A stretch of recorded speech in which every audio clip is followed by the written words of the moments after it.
Today on Government Matters, House Speaker Nancy Pelosi became the highest-level U.S. official to visit Taiwan in more than 2 decades. The trip has fanned the flames of tension with China. Then, the head of Russia's space program recently announced it will quit the International Space Station after 2024. It's a move that puts the future of the ISS in question. And the CHIPS Act is expected to boost American production of semiconductors. But some say it may not be enough to avert future shortages. Government Matters starts right now. From Washington, D.C. and around the world, this is Government Matters with Mimi Geerges.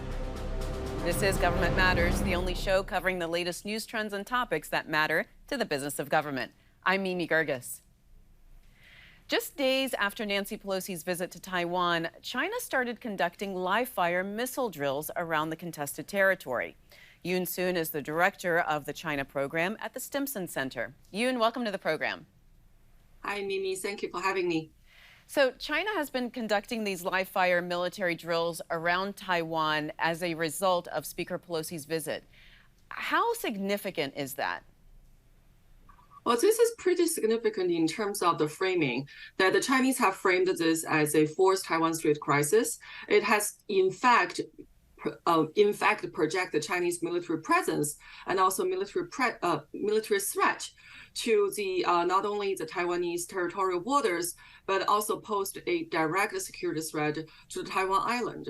So the Chinese are trying to change the status quo. And unfortunately, this time, Speaker Nancy Pelosi's visit to Taiwan has created the prequel or created paved the ground for the Chinese to act out. Do you think this could draw Japan into conflict with China? Because I understand that some of their missiles landed in that area. Yes, it has. And the Japanese government has protested against Beijing's military exercises and the fact that some of the Chinese missiles did land in Japanese exclusive economic zones. I think the Chinese reaction is that, well, China and Japan has maritime disputes between them. So therefore, the demarcation of the maritime borders have not really been performed, have not been completed. So the Chinese have used that excuse to conveniently cover up the fact that the Chinese missiles did land in the Japanese EEZ. And it also sends a warning signal to Japan that in a future potential Taiwan contingency, Japan should stand aside and should not get involved, especially not militarily. So what does the U.S. gain from Speaker Pelosi's visit? What are the benefits here? Well, there are a couple of benefits. I think first, of course, with Pelosi's visit, she is the highest ranking U.S. government officials to visit the island for more than 2 decades. And that by itself has shown U.S. strong support to Taiwan and the U.S. commitment to support Taiwan. And I think the second ramification or the second importance is that we know that China put on a very strong diplomatic campaign to deter her from going before the trip happened. And the reality is we cannot let China determine what U.S. will and will not do. So the fact that we need to have this trip in order to deny China the ability to interfere in our foreign policy decision-making is also not trivial. So right now, China's president, Xi, is running for a 3rd term. Is that election causing more pressure on him to respond to Pelosi's visit? Yes and no. First, it's not really an election, right? It's a consensus building process in the Chinese political term. And at this point, very few doubt that Xi Jinping will not be able to secure his 3rd term. So it's pretty much inked. The question is that to what extent Xi Jinping can also appoint his political confidants to the key positions within the government, whether he's going to have a landslide, overwhelming victory or not. So in that sense, Pelosi's visit to Taiwan is seen as an embarrassment and a humiliation for Xi, and he has to respond, and we have seen his response. But at the same time, I would say that the Chinese response this time is also well calculated in order not to get into a military escalation with the United States, which is why the Chinese punitive measures have primarily focused on the targeting of Taiwan rather than the United States. So what response, if any, should the U.S. make to China's tests? At this point, while the Chinese military exercises will be ending over the weekend, to my understanding, I think U.S. military has been monitoring the Chinese military activities and also to deter potential Chinese actions that would pose physical threats to, for example, Taiwan's territory.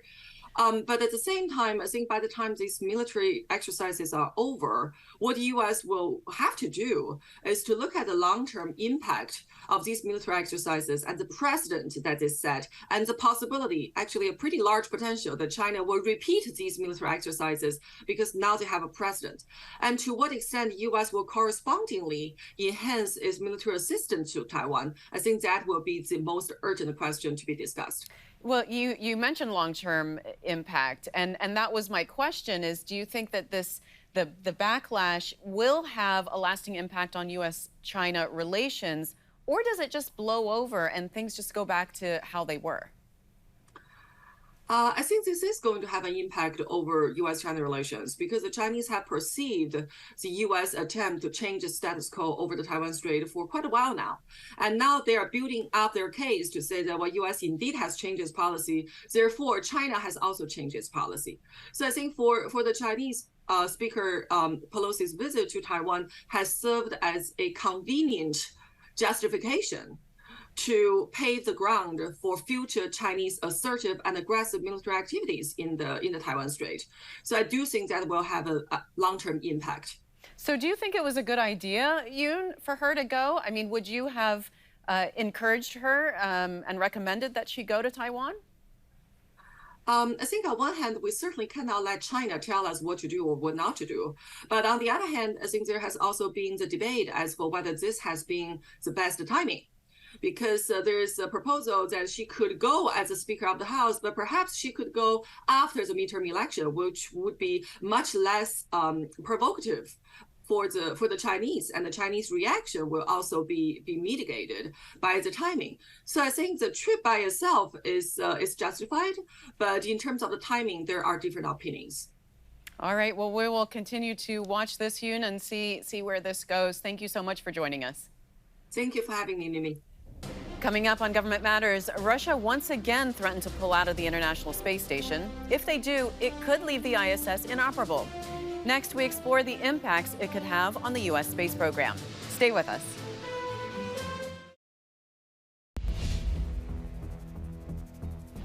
The International Space Station has long been an example of international cooperation. But over the last year, Russia's multiple threats to abandon the project raised questions about what would happen if it did. Kaitlyn Johnson is Deputy Director of the Aerospace Security Project at the Center for Strategic and International Studies. Kaitlyn, welcome. Good morning. Thank you for having me. This isn't the first time Russia has threatened to pull out. No. Is it for real this time? It seems to be a little more serious. Unlike last time or the couple past last threats, it is being followed up with discussions with President Putin, and Russia seems to be starting to make the necessary changes to be able to withdraw. Now, they did kind of walk back what they originally said. So they originally said, oh, well, we are going to leave in 2024. Now they've taken a step back and they said, we won't leave until after 24, but that's when we'll start the process of withdrawing. But it does seem like they're leaving themselves some wiggle room. It's a little after bit. 2024. Yes. So the United States wants to continue the ISS and other partners through 2030. The station is in fine shape. It's technically capable to do so. However, I think Russia is planning on perhaps leaving in the 2026, maybe even 2028 time period, so a couple of years short. So the ISS was jointly built by Russia and the U.S. and jointly operated. Yes. So what happens if it pulls out?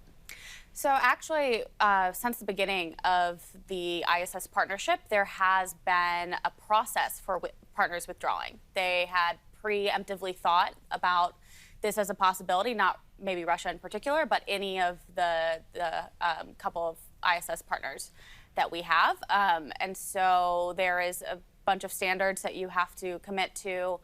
There would be a lot of negotiations, a lot of discussions between all of the ISS partners about what Russia's role has been and how to migrate maybe those trainings that we conduct in Russia for the International Space Station, the actual physical parts of the the space station and any other kind of operations that Russia's involved in, and either migrate that to the other partners or make plans to fully shut down the station. I was going to ask you that, because if they do pull out and those things weren't migrated to somebody else, could the whole thing just have to shut down? It could, if no agreements are reached. I think there will be many possibilities to negotiate with Russia, potentially buy out part of their partnership to keep the Russian modules on the space station, to keep it in operation. The commercial industry in the United States has been asking for years for NASA and others that once the end of the International Space Station, that mission is complete, to turn it over to commercial industry. So I could see a possibility where that is sped up.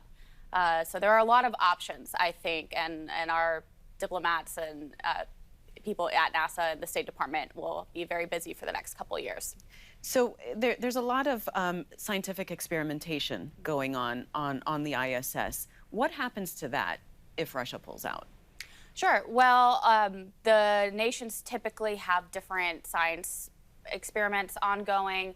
NASA has its own missions, growing vegetables and lettuce on the space station, for example. But they will also, because they're reliant on Russia for training of astronauts, but also part of the space station and the kind of the maintenance of where it sits in orbit is reliant on Russia as well. So that will have to be negotiated. And if those don't go well, those science experiments will stop. Now, the United States and NASA has been planning to migrate away from the ISS to the next stage, which is the Artemis program, going back to the moon, a new space station they're calling the Lunar Gateway, which will be able to host some of these similar science experiments, but more focused on long-term habitation of space. The head of Roscosmos says that Russia is going to launch its own space station as soon as 2028. How likely is that? I mean, is that for real? Frankly, Russia has some serious hurdles if that is going to become a reality. Their workforce is aging out. A lot of their technically trained people are entering retirement age, and they don't quite have the sustainability to back that up. Their finances are clearly suffering through economic sanctions because of their invasion of Ukraine, but also generally the Russian economy has kind of had a downturn in the past couple of years, and that is also reflected in their investments at Roscosmos, whose budget has also been going down. Furthermore, their space programs have not made major jumps and leaps. They also don't have the same industrial base or commercial capacity that the United States does. So I think it will be a pretty big effort if they were able to get a new space station up by 2028. It certainly won't be as dynamic or high-tech or large as the International Space Station is. You know, they did launch an anti-satellite missile last year. Do you think that the effect of sanctions and their financial troubles are going to impact the rest of their space program, namely their military space? You know, I think that's certainly the case. I also think that they might pull money from their civil space program from Roscosmos to supplement the military space program. That does seem to be where they are investing in and making a lot of their developments. The anti-satellite tests that you mentioned that happened in November of last year, was not new technology. It's actually like renovated old Soviet technology, but it's certainly an upkeep, and they're investing in new types of weapons and areas of conflict for space. And just very briefly, do we know anything about the new head of Roscosmos? No, not a lot. He does, from my perspective, seem to be a little more stable than the former head of Roscosmos. Dmitry Rogozin was quite active on Twitter, tweeting a lot of very aggressive things. That's where a lot of these former threats of them pulling out of the space station came from. Some very interesting videos of the Russian part of the ISS decoupling and floating away. I think the new head of Roscosmos has maybe a more stable head on his shoulders. Maybe has stability is always good when it comes to Russia. Thank you so much, Kaitlyn. Thank you. Semiconductors are used in nearly every electronic device, and since the start of the pandemic, there's been a global shortage. It could also impact national security, but experts all agree there's one thing that can be done to improve the supply chain. We'll be right back.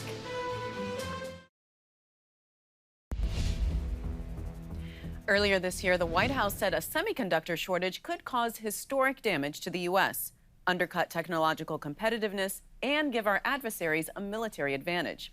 Since then, the $52 billion CHIPS Act passed to ramp up semiconductor production in the U.S. The Government Accountability Office just released a preliminary report on the issue. Candice Wright is a director at the GAO. Candice, welcome to the program. Thank you for having me. Currently, where is the U.S. in semiconductor production in the world market? So the U.S. actually, their share of the domestic manufacturing decreased from 37% from the 1990s to now 12% in 2022. Companies that once produced semiconductors in the U.S. Either closed operations or moved facilities overseas for a number of different reasons, perhaps including things like less costly manufacturing overseas, as well as access to cheaper labor. So the global shortage began in 2020. Why is the semiconductor supply chain so fragile? So I think there's been a sort of a bubbling effect, if you will, over the past few decades, and the pandemic certainly just exacerbated that issue and really amplified the weaknesses in the supply chain. There are a couple of things. One, the fact that there are a small concentration of suppliers who operate in the space, which can create certainly single points of failure. In addition to that, you also had issues with manufacturing facilities being geographically dispersed. We don't have, the domestic capacity here in the U.S., and so that requires reliance on foreign suppliers overseas. In addition to that, I'll also just note that there were manufacturing shutdowns during the pandemic, which certainly created problems for getting access to semiconductors for a number of different industries. So for your report, you spoke to 17 different experts, and all of them agreed that workforce development is needed. What does that actually mean? So this, it was really interesting to see that they unanimously agreed on this particular policy area. And really what that stems from is the fact that we just don't have the workforce that we used to, again, because there isn't that same domestic manufacturing that existed several decades ago. And so as a result, we've had a brain drain. And so what the experts reported here, they shared insights that it would really be important to make sure that we're focusing on workforce development. This could include things like investing in STEM training. It could also include providing scholarships and really providing opportunities and promoting career opportunities, I should say, to make people aware of the potential for careers in the field and to bring in new people, bringing aspiring students and workers who might otherwise go to high-tech industries, to make them aware that there are these opportunities available in manufacturing as well as R&D in the semiconductor industry. And what about changes to immigration policy? So that's an area where we heard differing views from the experts. There were some who certainly thought it's really important to make sure that we're building up the domestic capacity here. But then other experts pointed to the need for immigration reform, particularly to be able to keep the best and brightest of students, for example, PhD students who may come to the U.S. and want to stay, but don't really find a viable avenue to do so. And so there are some experts who thought perhaps trying to do things in tandem, focusing on the immigration reform while also building up the domestic workforce, could be a way to try to address the issue. And obviously, semiconductor supply is critical to national defense. But the experts you talked to didn't all agree that increasing domestic manufacturing capacity was necessary. Why not? So there are a couple of different reasons. One being certainly, does the U.S. even have the workforce if it were to invest in domestic manufacturing? Do they have the workforce? Again, given that there hasn't been the level of domestic manufacturing capacity stateside. In addition to that, I think there are also concerns about, do you want to have a concentration of, your facilities, your suppliers, all here in the U.S.? Is geographic dispersion across the globe a helpful way to ensure that there is to increase your resilience, I should say, in the supply chain? And how quickly can domestic manufacturing come online and impact the global supply? So that's an interesting question. I think we've heard a variety of different viewpoints on that. Certainly, it's not something that can be done overnight to stand up such a capacity. But again, failure to not take action obviously will continue to exacerbate the problem. And so there are a couple of different priorities that really need to be considered, is whether or not the priority is national security, whether it's economic competitiveness, or again making sure that we can increase and strengthen the resilience. And so depending on which priority the federal government wants to focus on, then that should inform the appropriate policy option. And finally, Candice, multiple federal agencies deal with semiconductor activities. How are agencies collaborating? How should they be collaborating? Yeah, so certainly we see that there are a number of agencies who have various efforts and activities and authorization, I should say, to have programs and initiatives in place to address the issue. A key thing is really making sure that there is a clear understanding, a common understanding of what the goals are for federal semiconductor policies, and then taking the necessary steps to see what are each of the agencies doing independently, and identifying where there might be intersections in their policies and programs, but then also looking to make sure that we understand where the gaps are and what can be done to close those gaps. All right, Candice, we appreciate you being on the program. Thank you very much. My pleasure. If you miss an episode of Government Matters, it's on our website at govmatters.tv. And don't forget, you can find every episode of our program on YouTube. Be sure to hit subscribe so you don't miss any of the videos we post. That's the latest from Washington. Join me weeknights at 8 and 10:30 on WJLA 24/7 News and Sunday mornings at 10:30 on 7 News to stay plugged in on issues that matter to the federal government. Thanks for watching. I'm Mimi Geerges.